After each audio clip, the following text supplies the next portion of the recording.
ঐতিহাসিক প্রত্যাবর্তন হবে, যে প্রত্যাবর্তনটা হবে আগ্নেয়গিরির ঘুমন্ত অগ্নি উদ্গীরণের মতো। কোনো বাধা, কোনো ষড়যন্ত্র, কোনো প্রতিকূলতা তাকে রোধ করতে পারবে না। শেখ হাসিনা 1981 সনের 17ই মে স্বদেশে প্রত্যাবর্তন করেছিলেন। তিনি আবার সেনা সমর্থিত সরকারের রক্তচক্ষু উপেক্ষা করে 2007 সালে বাংলাদেশে প্রত্যাবর্তন করেছিলেন।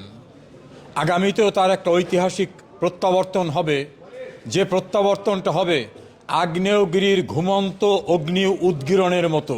কোনো বাধা, কোনো ষড়যন্ত্র, কোনো প্রতিকূলতা তাকে রোধ করতে পারবে না।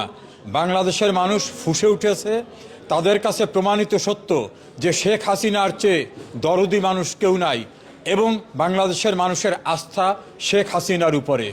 শেখ হাসিনার প্রত্যাবর্তন ইনশাল্লাহ খুব শিগগিরই। আওয়ামী লীগ তার সাংগঠনিক এবং কর্মী পরিমণ্ডলে পরিপূর্ণভাবে প্রস্তুতি নিচ্ছে। আমরা আশা করছি খুব শিগগিরই আমরা শেখ হাসিনার প্রত্যাবর্তন দেখব, এবং আমরাও যারা বাইরে আছি সম্মিলিতভাবে সবাই বাংলাদেশে ফিরে যাব। শেখ হাসিনা ইতোমধ্যে বলেছেন যে আমি খুব শিগগিরই বাংলাদেশে ফিরব। এই মেসেজটায় কর্মীরা উজ্জীবিত হয়েছে, উদ্বুদ্ধ হয়েছে।